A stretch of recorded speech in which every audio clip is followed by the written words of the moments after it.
C'est ici que tout a commencé.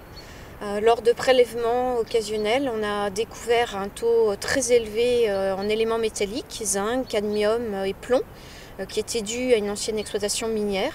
Donc des sédiments hautement contaminés où le sol est devenu complètement phytotoxique et a généré des particules métalliques donc, qui sont soumises à une érosion éolienne assez importante, qui sont déplacées jusqu'au hameau de la papeterie, qui est donc juste à côté, et qui est à l'origine de cas de saturnisme qui ont été détectés chez des enfants. Donc, le problème est de savoir comment réhabiliter ce site. Or, sur ce site existe une biodiversité assez exceptionnelle, la présence de 2 plantes qui sont hyperaccumulatrices de zinc.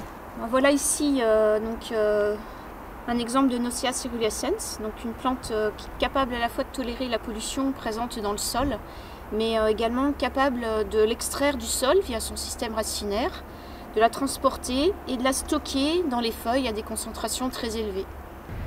Voilà la seconde hyperaccumulatrice de zinc du site des Avinières. Alors elle est vraiment très particulière puisque c'est une des très rares légumineuses à être capable d'hyperaccumuler des éléments métalliques. Ces 2 plantes sont à l'origine du projet de restauration naturelle, écologique, donc, que nous avons proposé à l'ADEME. Le problème est que ces plantes ne sont pas pérennes et lorsqu'elles meurent, les feuilles retombent sur le sol et la pollution avec. On n'a donc finalement rien résolu. Donc il fallait absolument trouver une idée pour donner de la valeur donc à ces feuilles chargées en particules métalliques. C'est ce qui a été trouvé avec le procédé chimique que nous sommes en train de développer. On pouvait imaginer que ces feuilles pouvaient constituer un véritable réservoir de catalyseurs métalliques.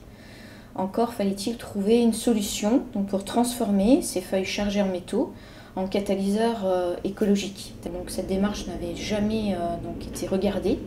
Et c'est grâce au CNRS qui a été le premier établissement donc, à se lancer dans ce projet à risque, à le financer. Et c'est grâce à cet effort financier que nous avons pu démarrer. Alors dans un premier temps, on était face à une biomasse très difficile à manipuler, donc quelque chose assez immonde au fond d'un ballon qui était bien loin des catalyseurs chimiques dont on aurait pu rêver. Et un jour, on a vu surgir des pics, un peu comme cela d'ailleurs. L'analyse a montré, contre toute attente, la présence d'une proportion très importante des produits qu'on souhaitait synthétiser. Et on a eu la certitude que le catalyseur avait désormais la bonne structure. Et là, c'était gagné? Et c'était gagné, oui. Alors, moi, je suis un chercheur de formation et donc j'ai décidé de reprendre et de chercher une société travaillant en chimie verte. On est vite arrivé sur le projet de Claude Grison qui répond exactement à ce que nous cherchons, une vraie technologie de rupture et une retombée en termes de marché, tant dans le domaine de la cosmétique que de la chimie. Donc on a démarré Stratos en 2013, Claude Grison s'occupant de l'aspect scientifique et académique du projet, et Stratos étant chargé de la mise sur marché des catalyseurs et des applications liées à ces catalyseurs. Pour cela, il vous faut de la matière première. Exactement. Le défi de Stratos, il est simple. Ici, vous avez à peu près 3-4 kg de feuilles humides. Avec ça, on va faire 50 grammes de catalyseurs utilisés en chimie. Et donc le challenge actuellement de la société, c'est de passer du stade du laboratoire au stade de cette production qui oblige à voir les choses en grand. On n'est plus simplement dans un petit laboratoire avec quelques plantes, vous voyez, on est dans un site ici gigantesque et on doit dans l'année essayer de semer le maximum de plantes d'intérêt hyperaccumulatrices, travailler les feuilles pour faire nos catalyseurs chimiques et après pouvoir fournir les industriels. Je suis ingénieur agronome. Et ma mission, c'est d'arriver à assurer une production importante de plantes accumulatrices, une production qui peut s'apparenter à une production agricole en quantité et en qualité.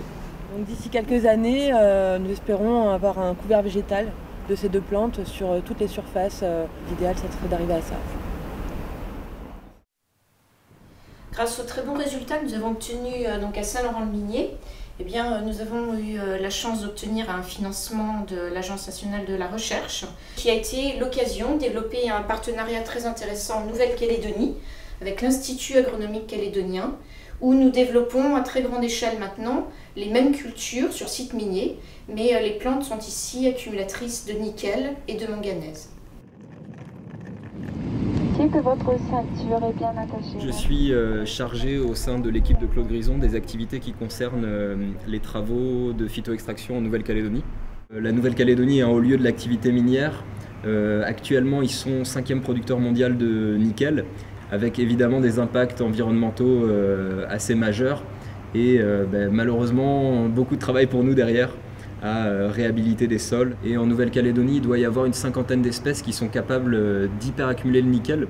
À savoir, les minerais qui sont exploités, c'est de l'ordre de 1,5% en nickel dans le minerai. Donc vous voyez, nous, nos feuilles sèches, elles ont 1% de nickel, on n'est pas si loin que ça du minerai. Nous, on a la chance de travailler avec un des opérateurs majeurs de l'activité minière en Nouvelle-Calédonie, qui est la SLN, donc Société Le Nickel.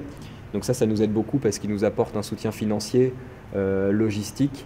Et puis on peut travailler dans de bonnes conditions sur des sites qui mettent à notre disposition. Mais on peut que espérer que ça se développe de manière intense et puis que ça produise une activité économique aussi pour l'île. Ouais.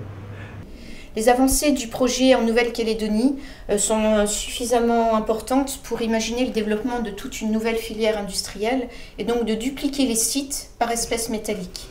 Ainsi, maintenant, ce qui a été fait en Nouvelle-Calédonie est en voie de transposition en Crète. Les résultats de Saint-Laurent-le-Minier sont dupliqués en Sardaigne et en Chine. Et puis un nouveau projet démarre au Congo pour étendre le concept à des plantes qui accumulent cuivre et cobalt.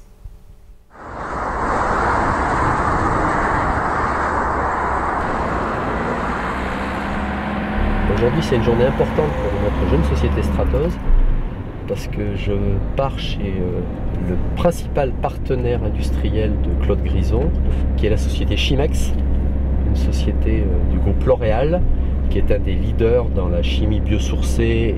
Le rêve pour démarrer une société, parce que c'est un vrai partenaire intéressé par nos approches écologiques. Début d'une très belle journée en perspective. J'ai rencontré Claude ici sur le site du Tillet en janvier 2013 et j'ai été tout de suite emballé par ce projet qui est, je trouve, fascinant. Et je pense que tout chimiste rêverait de pouvoir industrialiser un projet qui intègre tous ces principes de chimie verte et, on va dire, la chimie par les plantes ou bio-inspirée.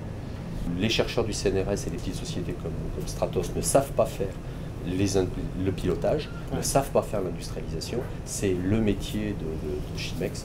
Je pense que l'approche est complémentaire. Parfaitement. Nous, on a des fabrications d'ingrédients déjà à l'échelle industrielle. Et ce qu'on est en train d'essayer de voir avec Claude, c'est comment les revisiter avec cet œil, on va dire, éco-catalyse pour pouvoir aboutir, in fine, à un procédé encore plus responsable. Si on fait un bilan de ce programme ANR, on peut dire aujourd'hui qu'il s'agit d'une petite révolution verte où les efforts de phytoremédiation ont permis d'innover en chimie, de découvrir un nouveau domaine de la chimie verte qui, à son tour, devient un élément moteur et motivant pour développer des programmes de phytoremédiation. Ces travaux de recherche sont en train de réconcilier deux domaines de recherche qu'on a classiquement l'habitude d'opposer, l'écologie et la chimie.